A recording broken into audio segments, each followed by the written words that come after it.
bubar dan semacamnya. Saya kira sudah sampai di situ dan kami pulang, ternyata tidak. Ada mahasiswa kami itu depan mata saya sendiri ya, saya berani bersumpah di depan mata saya, teman-teman kami ditarik, dianiaya di depan mata kami.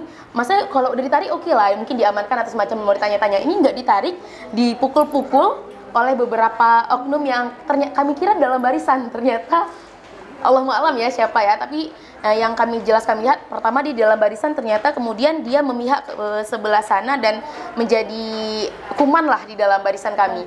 Dan kemudian daripada itu beberapa teman-teman kami ditarik, ada yang terluka, ada yang diseret, ada yang semacamnya.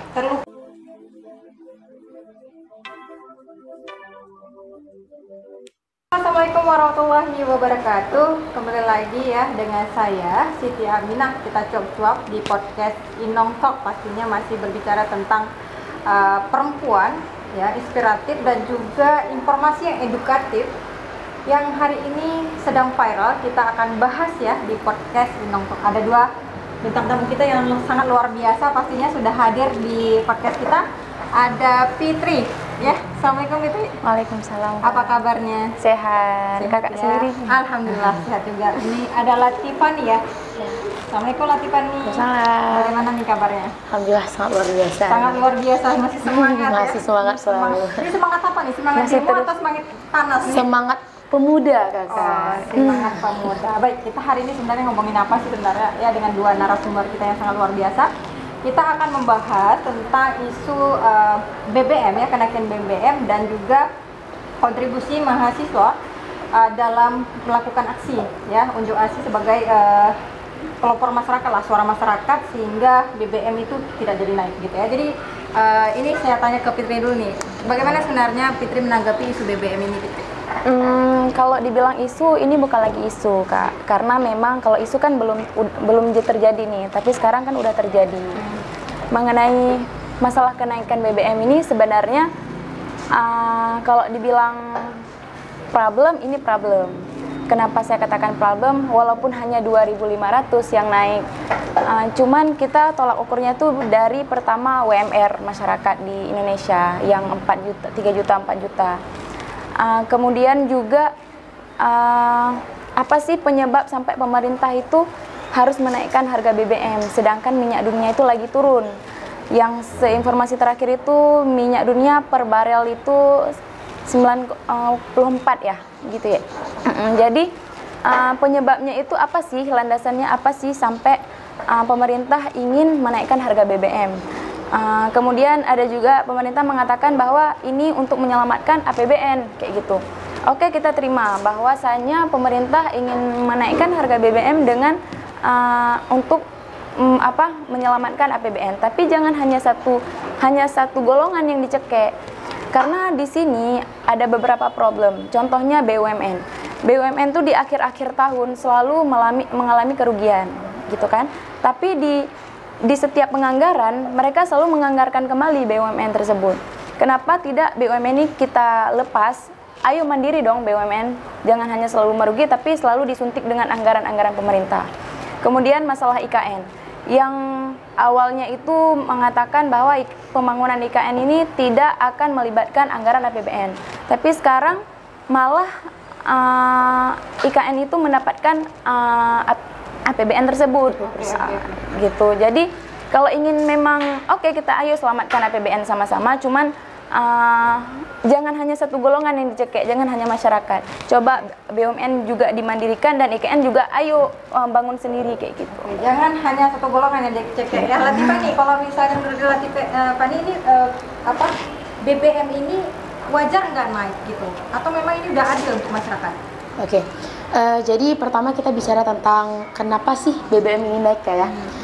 Jadi berdasarkan beberapa informasi yang saya dapatkan langsung nih dari objek pemerintahan kemarin pada acara FGD yang dilaksanakan oleh BEM Nusantara terkait mengapa sih BBM ini harus naik. Nah, dilihat dari sudut pandang government atau pemerintah, BBM ini memang sudah harusnya naik. Kenapa? Karena yang pertama, berdasarkan fakta dan data lapangan, ada kebocoran. Jadi kan kita selama ini yang permasalahkan sebenarnya BBM subsidi yang naik sebanyak 2.500. Sementara seperti Pertamax, dan solar itu kan bukan BBM subsidi ya. Yang subsidi itu seperti Pertalite solar termasuk BBM subsidi. Jadi yang menjadi permasalahan itu kenapa yang subsidi yang harusnya dianggarkan dari APBN itu naik. Nah, ternyata dilihat dari data, mengapa ini naik? Karena adanya kebocoran. Yang harusnya tidak mendapat BBM subsidi, malah dia dapat BBM subsidi.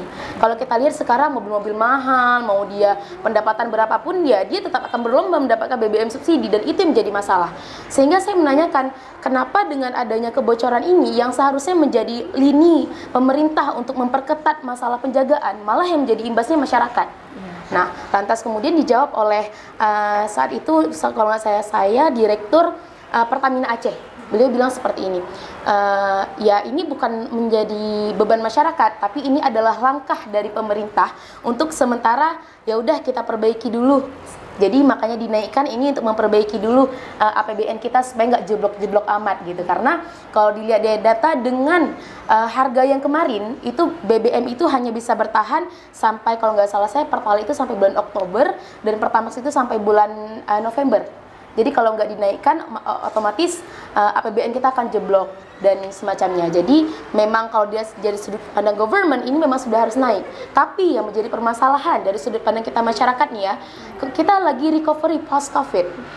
Jadi di saat ekonomi yang lagi anjlok-anjloknya kita recovery lah. Dengan slogan kemarin 17-an recover stronger, recover together, recover stronger. Tapi ternyata pemerintah tidak kemudian mengimplementasikan slogan itu yang saya lihat ya. Walaupun ya seharusnya pemerintah harus memikirkan gimana sih sebuah inovasi terbaru nih. Either daripada menaikkan BBM, apa sih inovasi yang bisa diberikan oleh pemerintah? For example, misalnya pemerintah bisa mengembangkan energi terbaharui. Misalnya kan sejauh ini yang kita lihat listrik atau PLN itu menggunakan BBM loh untuk untuk menaikkan listrik. What do we say? Di perangkat-perangkat listrik yang besar-besar itu.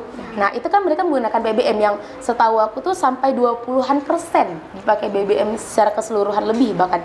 Nah, seharusnya pemerintah mampu menganggarkan, oh ya udah PLN kita ambil energi terbarukan lain selain BBM. Oke. Nah, gitu. Oke, itu solusinya solusinya. Dari pemerintah dan juga suara masyarakat. Tapi menurut kamu Fitri ini setuju nggak sih kalau BBM itu naik gitu? Apalagi kalau misalnya Fitri bilang tadi di tengah harga minyak dunia turun kok malah Indonesia naik gitu. Apakah ini ada kong kali kong ini untuk memang mendiskriminasi ke rakyat kecil terus? Nih pemerintah kan kesannya seperti itu. Iya.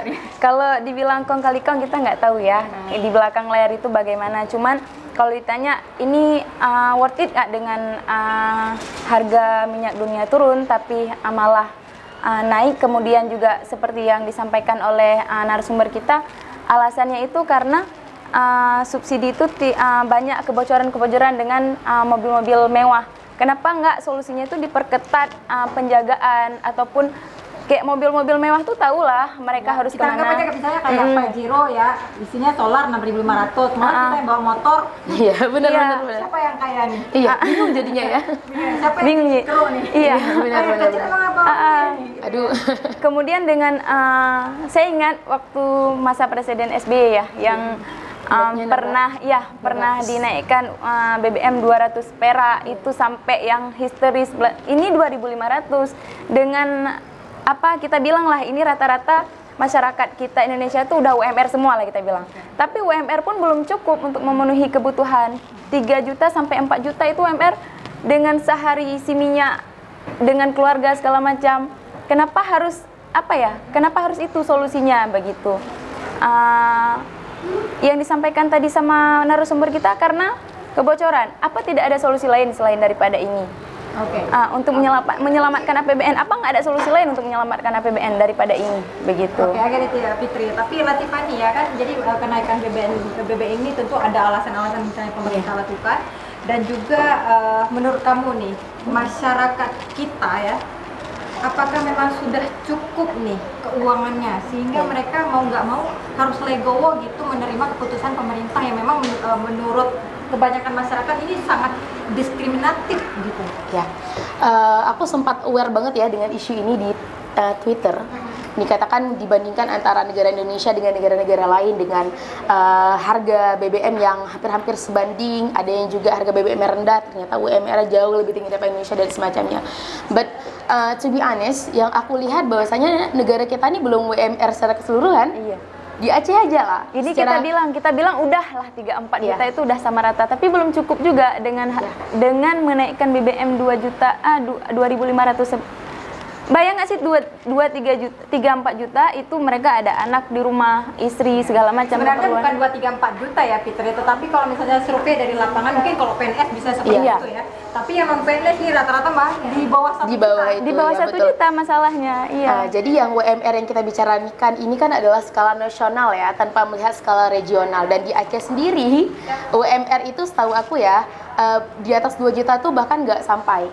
Jadi it's a big problem, di mana yang anehnya di Aceh itu kalau kita lihat di eceran justru harganya itu jauh lebih mahal daripada yang di Jawa. So it is actually a problem yang harusnya government itu bisa mampu pikirkan sebelum menerapkan sebuah regulasi yang akan berimbas secara keseluruhan. Seperti harusnya pemerintah berpikir ya. Berpikir lebih jauh. Ini menariknya, ini isu bukan isu lagi, memang udah dinaikkan ya. Kemudian karena kenaikan BBM nih, mahasiswa mulai ya melakukan aksi. Agent of change ya. Agent of change ya, sebagai pelopor masyarakat atau suara-suara masyarakat melakukan aksi nih antara UIN, Unsya dan juga beberapa universitas. Ini BTW Latifani dari Unsya? Dari UIN Aranyeri. UIN? Oke, dari UIN, tepat sekali. Kalau misalnya Fitri kebetulan dari USK, cuman pas aksi demo itu tidak mewakili dari USK, tapi mewakili dari HMI, Aksi Tunggal, kemudian Cipayung Plus yang terakhir di DPRA. Oke, gimana nih Fitri waktu aksi kemarin? Fitri, kita di Banda Aceh sendiri demonya 5 kali, UIN 2 kali ya, USK juga 2 kali terakhir kemarin. Cipayung Plus sekali dengan HMI Aksi Tunggal. Di Aksi Tunggal HMI sempat terjadi chaos, cuman nggak sampai yang ini, cuma ada yang berdarah, bawa rumah sakit juga. Ada yang berdarah? Ada yang berdarah, laki-laki 1 orang. Itu kenapa? Berdarahnya kenapa? Apakah bisa aksi sesama mahasiswa atau memang sesama bentuk dari bentrokan dengan aparat, jadi telinganya agak berdarah, dibawa lari ke rumah sakit. Jadi memang ada korban juga, cuma nggak separah kayak yang di luar-luar ya, masih cuman berdarah gitu aja. Kalau yang di Cipayung Plus terakhir kemarin itu memang aparat itu sudah mengeluarkan mobil namanya? Water cannon ya? Bukan, yang kayak apa sih namanya? Kayak mobil senjata yang besar. Iya, yang kayak mobil benteng, mobil tank kayak gitu. Mobil tank itu udah dikeluarkan. Aparat against mahasiswa nih. Iya, jadi kayak menganggap mahasiswa ini musuh sebenarnya gitu. Oke, aparat menganggap mahasiswa musuh dengan tindakan-tindakan mereka gitu. Kan maksudnya kita datang Cipayung Plus dengan Aksi Tunggal itu tidak seramai kampus UIN dengan kampus USK. Tidak sebanyak itu. Cuman kenapa mereka terlalu tegang sampai harus mengeluarkan bentuk-bentuk robot yang sedemikian rupa seperti itu. Apa sih yang membuat mereka terlalu tegang gitu? Karena kami nggak ramai juga, palingan 150 orang juga kemarin. Oke, itu dari Tunggal HMI ya? Tunggal HMI dan Cipayung Plus. Keseluruhan HMI bergabung atau enggak? Aksi Tunggal HMI kemarin cabang Banda Aceh aja. Cabang, kenapa nggak semua cabang? Karena kalau pertama untuk sebuah cabang itu udah di daerah masing-masing, ruang lingkup kerja. Palingan kalau memang nanti mau buat cabang-cabang itu sudah ranah Batko untuk mengkoordinir. Oke, Latifani, ini menarik ya, karena Fitri sudah menjelaskan Aksi Tunggal HMI. Nah, tapi ini Anda mewakili UIN. Nah, benar nggak sih aksi demo kemarin itu ada cukung dari belakang? Oke, ada apa tuh? Oke. Nah, ini mahasiswa harus membersihkan nama alma maternya. Iya, benar. Jadi mungkin teman-teman yang di rumah sering ya seliweran di FYP ini kok demo ngebakar papan bunga, nih demo kok tidak mewakili suara rakyat, aspirasi rakyat dan semacamnya. Well, first of all, seharusnya sebagai seorang rakyat yang baik dan bijaksana serta dengan bingkai Islami, we have to understand apa dalam konsep tabayun, ya. At least if you see anything dalam news atau FYP, itu teman-teman bisa cari tahu dulu apa kebenarannya. Iya. Nah, ini aku bukan klasifikasi ya, ini lebih tepatnya kayak bukan membersihkan nama baik juga, karena I think it doesn't really matter. Real kenyataan. Ini real kenyataan yang aku alami karena aku saksi mata di saat itu, Kak. Aku saat dilempar gas air mata, aku nggak mundur karena aku mencari teman-teman, takutnya ada yang jatuh saat itu. Jadi dari awal kami itu belum masuk tuh posisinya. Ini dari hari pertama atau hari kedua nih, yang 7 atau yang 5? Hari yang ketiga ya. Hari betul-betul ada 7 bakar-membakar Iya, itu ya. membakar, Oke. membakar. Di 7 September siang itu di jam 2 kami kumpul di depan gedung DPRA. Korlap menyampaikan inisiasi, Bapak izinkan kami masuk, Bapak ini sebagai respon aksi kami ingin mengawal kasus. Karena terakhir kali kita kawal kasus BBM pada bulan Mei lalu, Kak. See, there's nothing happen. Kami datang sekali disuruh pulang, kita akan mengawal kasus ini dan akhirnya apa? Forgotten, terlupa. Tidak ada lagi bau-bau BBM ini, akhirnya terlupa dan tetap naik. Gitu. Jadi kenapa kami melakukan aksi lanjutan? Karena kami ingin mengawal gimana cara BBM ini harus turun. Karena memang benar-benar sangat meresahkan. Nah, kami menyampaikan, Bapak tolong izinkan kami masuk, kami berniat baik, kami ingin masuk bersama Bapak DPR, kembali seperti kemarin kita audiensikan kembali, Bapak tolong buat konferensi pers dengan Presiden seperti yang kita sepakati pada 5 September lalu.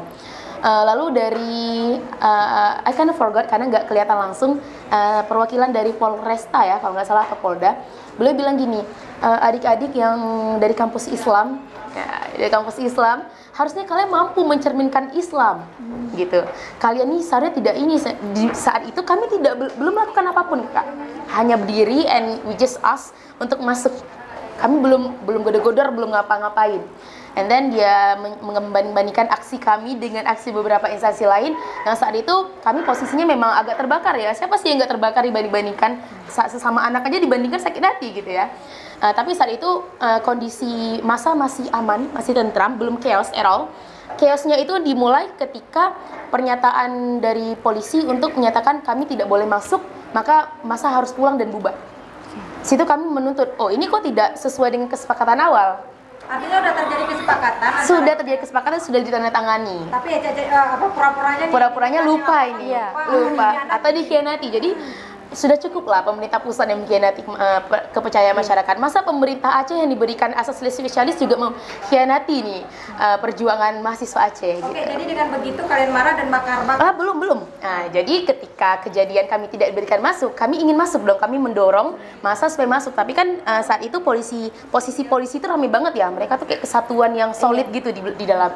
Jadi sempat bentrok, akhirnya pagar tidak tembus. Kami disemprot dengan air oleh water cannon. Nah, itu masa udah chaos, sudah bubar dan semacamnya. Saya kira sudah sampai di situ dan kami pulang. Ternyata tidak. Ada mahasiswa kami itu depan mata saya sendiri ya. Saya berani bersumpah di depan mata saya. Teman-teman kami ditarik, dianiaya di depan mata kami. Masa kalau udah ditarik oke lah, mungkin diamankan atau semacam mau ditanya-tanya. Ini nggak ditarik, dipukul-pukul oleh beberapa oknum yang kami kira dalam barisan. Ternyata Allahu a'lam ya siapa ya, tapi yang kami lihat pertama di dalam barisan, ternyata kemudian dia memihak ke sebelah sana dan menjadi kuman lah di dalam barisan kami. Dan kemudian daripada itu beberapa teman-teman kami ditarik, ada yang terluka, ada yang diseret, ada yang semacamnya. Terluka, diseret, ditarik, dipukul. Ini yang pukul seragam mahasiswa Almamater atau seragam aparat? Gini, yang memukul. Yang memukul saat itu ada yang seragam aparat, ada yang tidak berseragam. Yang tidak berseragam itu banyak yang seragamnya hitam, banyak yang berseragam PDH juga, tapi bukan mahasiswa. Mereka memang orang sebelah sana, karena nggak mungkin dong mahasiswa saling mencederai mahasiswa, itu nggak make sense di aku ya. Jadi yang jelas beberapa dari mereka tuh sebenarnya di awalnya dalam barisan. Aku nggak tahu apakah seperti yang diberitakan ada intel dan semacamnya, karena aku masih positive thinking ini adalah pergerakan yang benar-benar mewakili masyarakat tanpa adanya unsur-unsur yang harusnya dirugikan.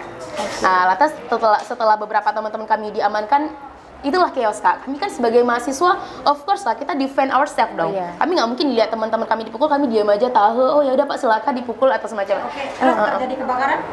Belum. Jadi sempat terjadi lempar-lemparan batu karena kami mahasiswa nggak punya apa-apa. Sementara mereka punya sepatu yang kuat-kuat itu Kak ya, untuk memijak-mijak, dan mereka tuh kuat-kuat dengan badan yang luar biasa besar dengan mahasiswa kami yang saat itu masih maba-maba Kak, mahasiswa baru.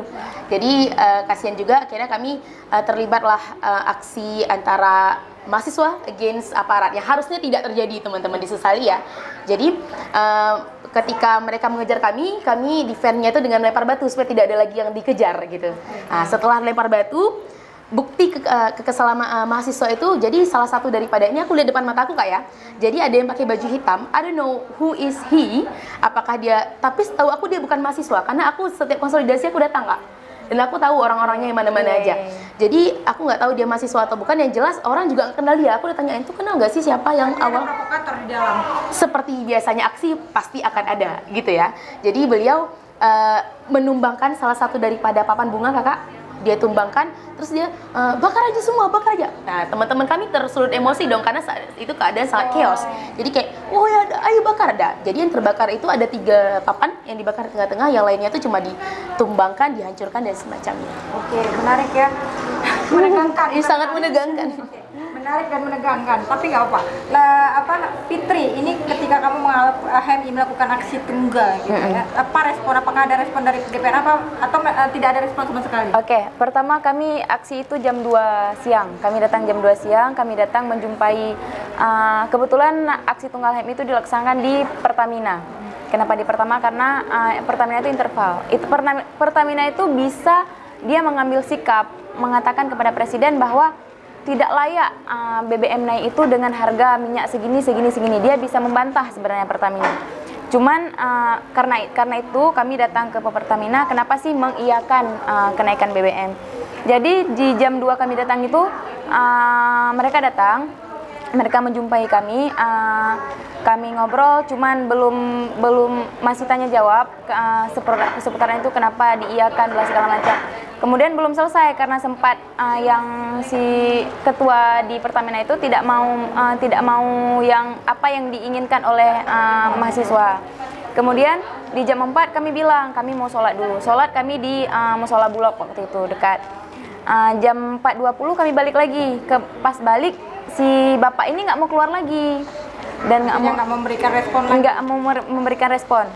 Alasannya dikonco segala macam. Kami tidak mengonco, kami cuma mendudukkan dia dan beberapa ketua cabang kami dan beberapa untuk bertanya jawab. Bertanya jawab kenapa Pertamina mau mengiyakan kenaikan BBM, kemudian apa landasan Pertamina, segala macam seperti itu. Jadi di jam 4.20 itu tidak mau keluar lagi beliau, tidak mau keluar lagi. Dengan alasan mereka meminta cuma beberapa yang masuk ke dalam dan segala macam, kami tidak mau. Kenapa harus seperti itu? Kemudian terjadi bentrok-bentrokan dari mobil pertama, entah gimana. Ada bentrokan juga ya. Jadi mobil yang untuk orasi dari mahasiswa kami nggak tahu entah gimana kejadiannya, tiba-tiba mobil kami yang didorong ke tengah jalan.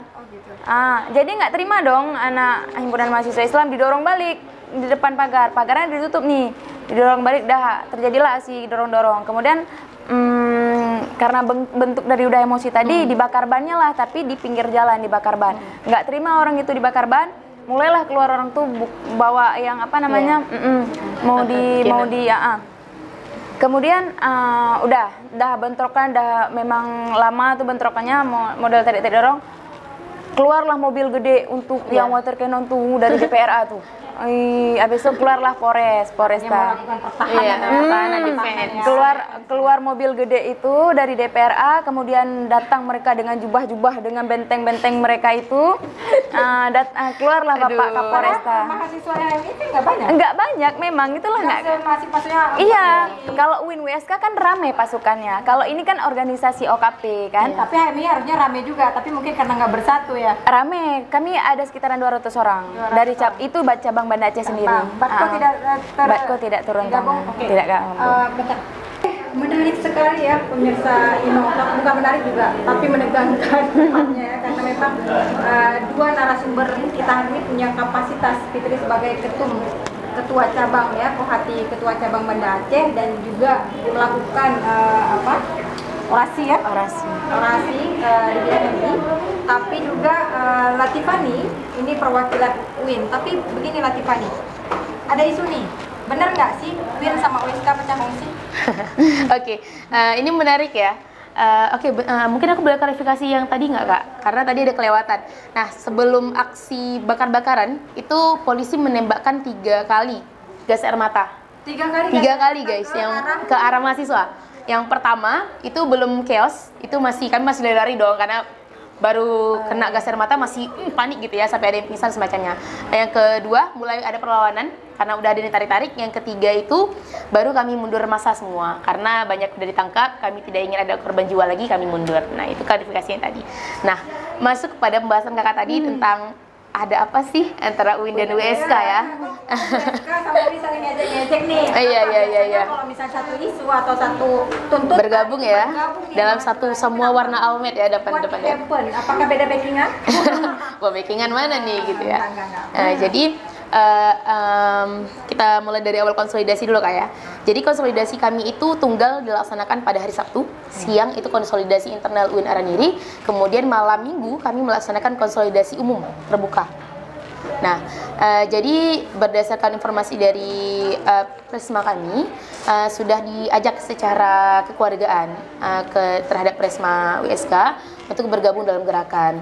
Cuman sepertinya masih ada isu-isu yang ingin mengfikskan gerakan di internal dulu. Maksudnya kayak koordinasi internal harus cakap dulu, baru mereka mau bisa bergabung dalam sebuah gerakan. Sementara di UIN kami sudah positif harus gerak hari Senin karena sudah menyurati pihak Polresta untuk mengawal. Jadi kami nggak mungkin mundur lagi. Jadi sebenarnya nggak ada masalah apa-apa, cuman karena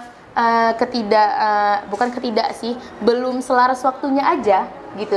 Yang intinya adalah kami pergerakan sama-sama ingin menyuarakan suara rakyat, dan kenapa tidak bergabung bukan karena tidak ingin satu pendapat ataupun satu suara, tapi lebih ke yang UIN udah haluan konsolidasi, USK besoknya, jadi tidak satu titik temu untuk melaksanakan di satu hari yang sama.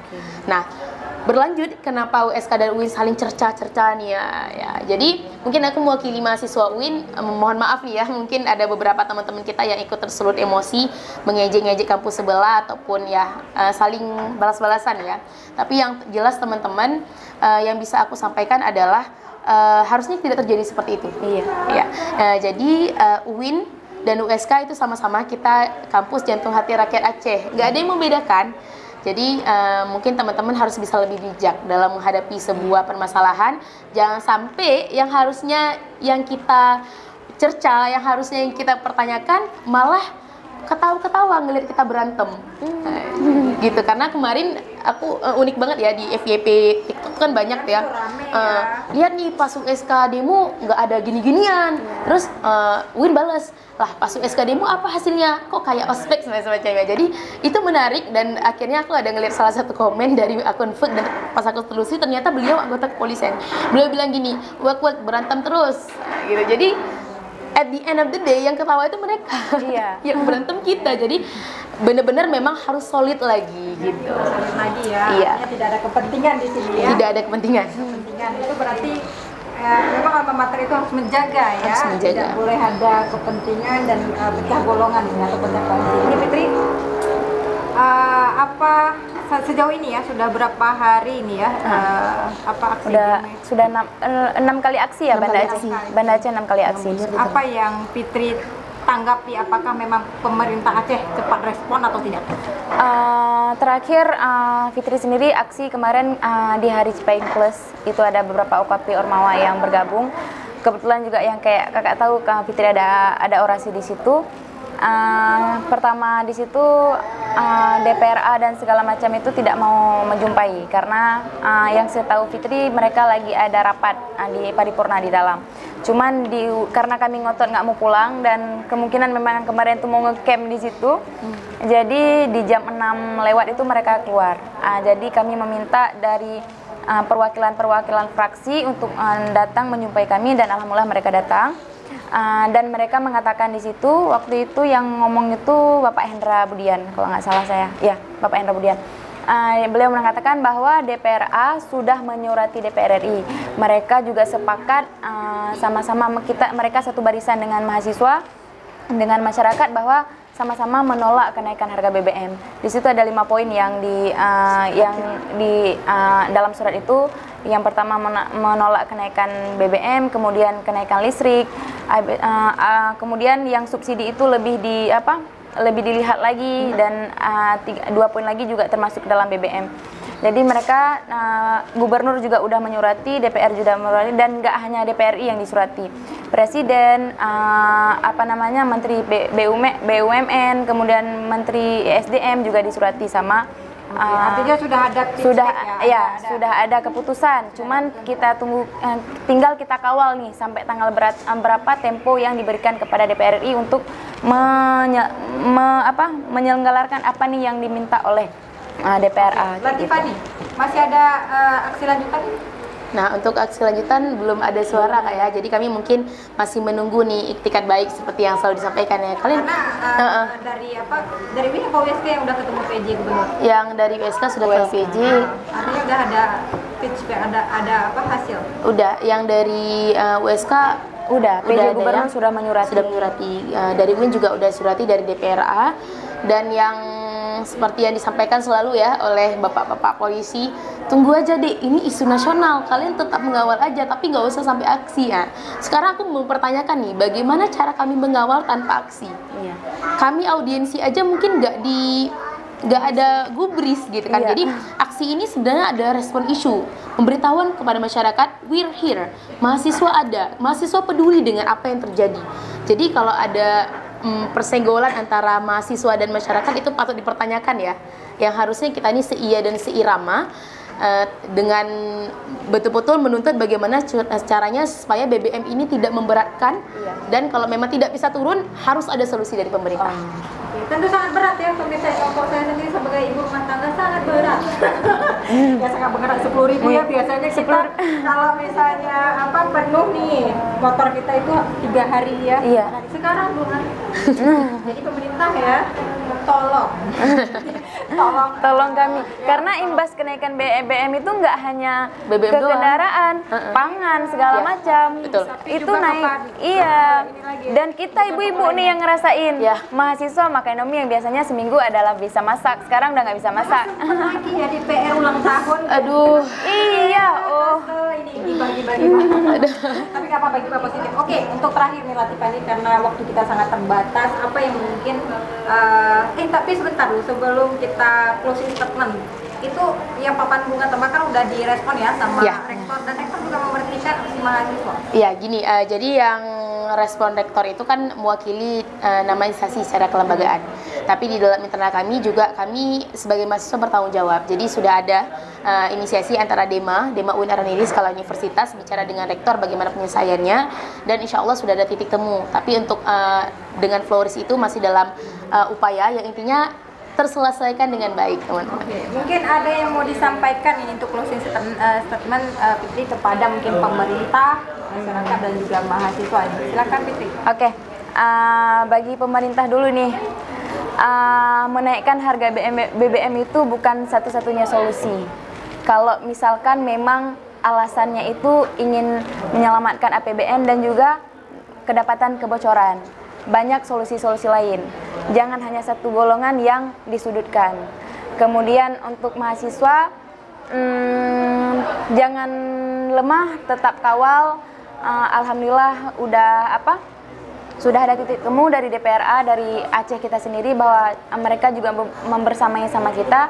Tinggal kita kawal bagaimana kelanjutannya. Untuk masyarakat,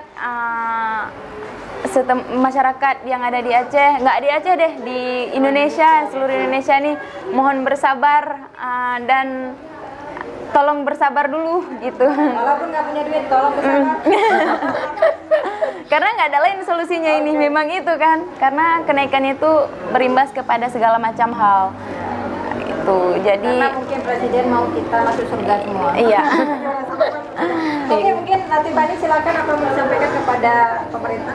Closing statement mungkin untuk pemerintah, dear government yang dengan keleluasaannya mampu menciptakan regulasi yang menurut kalian sudah fair tapi ternyata belum.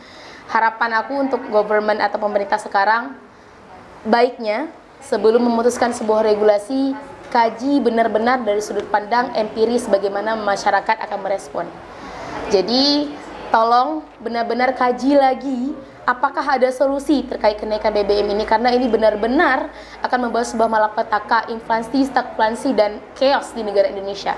If that's what we want, Nah, oke. Yang kedua mungkin untuk masyarakat, aku berharap kita stick together karena tidak ada sekat. Mau kamu nelayan, kamu petani, kamu dosen, we're here. Dengan UMR yang nauzubillah min zalik sangat luar biasa ini ya. Dengan jadi seharusnya kita stick together tanpa adanya perbedaan. Bagaimana cara kita meminta dan mendesak supaya tidak terjadi chaos yang kita sama-sama tidak harapkan karena adanya imbas dari kenaikan BBM. Dan untuk mahasiswa, panjang umur perjuangan. Oke.